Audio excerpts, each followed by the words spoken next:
எங்கள் வீட்டுத் தோட்டத்தில் தனிமையில் இனிமை காண்கின்ற தேன் சிட்டு. அனைவரும் காணுங்கள், கண்டு களியுங்கள்.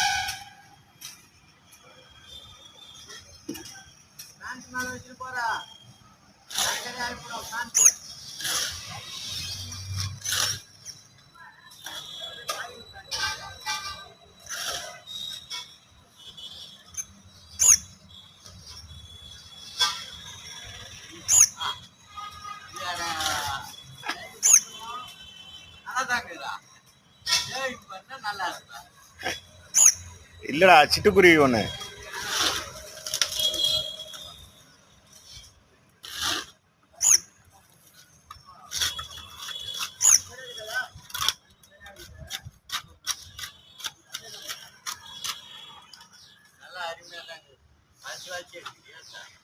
அது தேன் சிட்டு ஒன்று உக்காந்துக்குது.